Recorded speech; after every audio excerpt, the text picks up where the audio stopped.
राजधानी दिल्ली के जहांगीरपुरी में इस वक्त मेरी मौजूदगी है। ये वही जगह है जहां पर 180 मिनट तक बुलडोजर चलता रहा और उसको लेकर तमाम तरह के सवाल इस देश में खड़े होते रहे।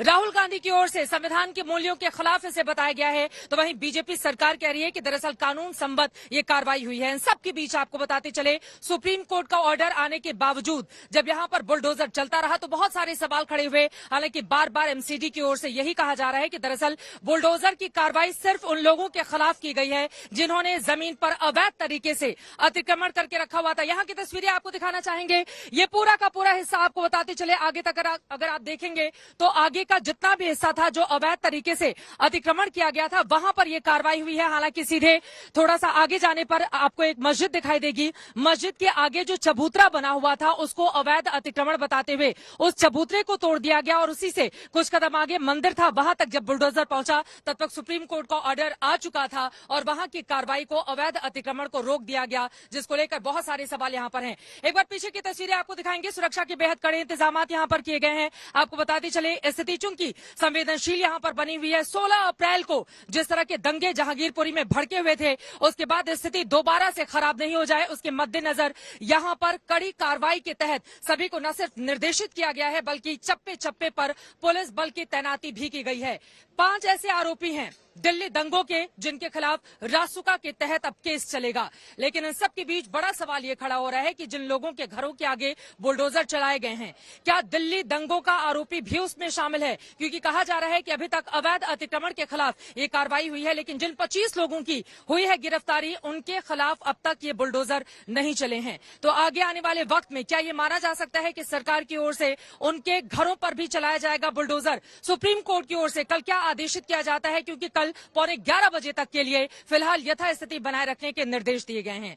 लेकिन इन सब के बीच सवाल यह भी है कि अगर कोई करता है अवैध अतिक्रमण और उसके खिलाफ बुलडोजर की कार्रवाई हो जाती है तो फिर इस देश में राजनीति भी इस मुद्दे पर क्यों हो जाती है शुरू?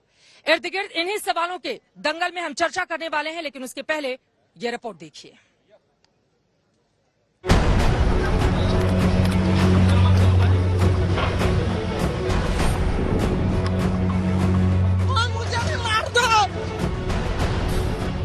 गौर से देखिए, ये देश के किसी और शहर की तस्वीर नहीं बल्कि ये राजधानी दिल्ली है और यहाँ भी यूपी, एमपी और गुजरात की तरह अवैध निर्माण पर जमकर बुलडोजर चल रहा है। सुबह से ही दिल्ली के जहांगीरपुरी में बुलडोजर वाले एक्शन को लेकर तनाव और सस्पेंस का माहौल था, लेकिन सबको जवाब देते हुए 9 बुलडोजर धड़ाधड़ अपनी ताकत की नुमाइश करने लगे।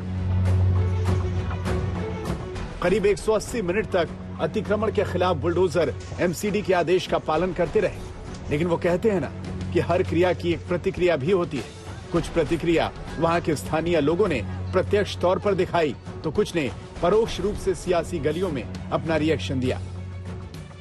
घर का अंदर सो रहा था, ये तोड़ ताड़ के चला गया। घबराहट हो रहा है, सब पुलिस वाला आ गया, मेरे को डर लग गया। अचानक आए और किसी के घर में बच्चे हैं, अगर कोई हादसा हो जाए या कुछ, इसके जिम्मेवार कौन है? सिर्फ दंगों को वजह से बुलडोजर चला है यहाँ। हमें बोला भी नहीं है, सामान हटाने के लिए कुछ भी नहीं बोला। आपको कोई नोटिस मिला? नहीं, कुछ भी नहीं बताया, कुछ भी नहीं बताया पहले से। हालांकि जहांगीरपुरी में बुलडोजर वाले एक्शन पर करीब 3 घंटे बाद रोक लगा दी गई। सुप्रीम कोर्ट में इस मामले में गुरुवार को सुनवाई होगी, लेकिन तब तक 12 से ज्यादा अवैध निर्माण को ढाया जा चुका था। एक्शन नॉर्थ एमसीडी की ओर से हुआ था, जिस पर बीजेपी का कब्जा है। लिहाजा राजधानी में पहली जंग, राजनीतिक जंग, बीजेपी बनाम आम आदमी पार्टी के बीच छिड़ी।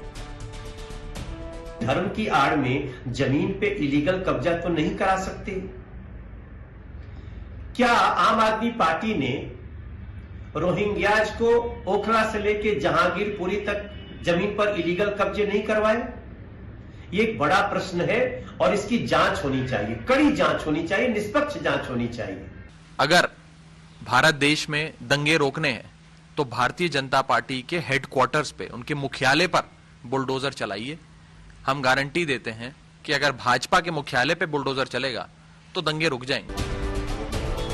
दिल्ली के लिहाज से यह मंजर बेहद अप्रत्याशित था, लिहाजा सियासी खींचतान का दायरा भी बढ़ा। अखिल भारतीय स्तर पर सरकार बनाम विपक्ष का मामला ज्यादा दिखने लगा। कास्ट, कम्युनिटी और कनेक्शन नहीं, क्राइम और करतूत महत्वपूर्ण है और जो क्राइम और करतूत इस तरह की कर रहा है उसके खिलाफ कार्रवाई होनी चाहिए। अभी उस जगह पे दंगे हुए थे, ये कौन सी टाइमिंग है? क्या हमने हीलिंग के लिए पर्याप्त प्रयास किए? क्या अनुसंधान मुकम्मल अंजाम तक पहुंच गया? इस बीच में आप ये बुलडोजर की कथा पटकथा लेके आ गए हैं। मुझे तो समझ में नहीं आता है कि इस देश में अब किस तरह की रवायतों को आप जानते हैं। बीजेपी कानून को अपने हाथ में लेकर अपने क्या कहेंगे संकीर्ण राजनीतिक एजेंडा को, सेलेक्टिव पोलराइजेशन के एजेंडा को हमारे देश के ऊपर थोपने का प्रयास जो कर रहे हैं, आज सुप्रीम कोर्ट ने उसको रोक लिया है। राहुल गांधी ने भी बुलडोजर वाले एक्शन पर सरकार की घेराबंदी की। लिखा कि ये देश के संवैधानिक मूल्यों का विध्वंस है, ये गरीबों और अल्पसंख्यकों के खिलाफ एक राज्य प्रायोजित हमला है। इसके बदले बीजेपी अपने दिलों में नफरत पर बुलडोजर चलाए। हालांकि एमसीडी और पुलिस के एक्शन पर भी सवाल कई हैं। जब सुप्रीम कोर्ट का कार्रवाई रोकने का मौखिक आदेश था तो पालन क्यों नहीं हुआ? सुप्रीम कोर्ट के लिखित आदेश का इंतजार क्यों नहीं किया गया?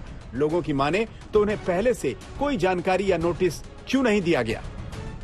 हालांकि पुलिस बार बार ये कह रही है कि बुलडोजर वाला एक्शन 16 अप्रैल की हिंसा का रिएक्शन नहीं है।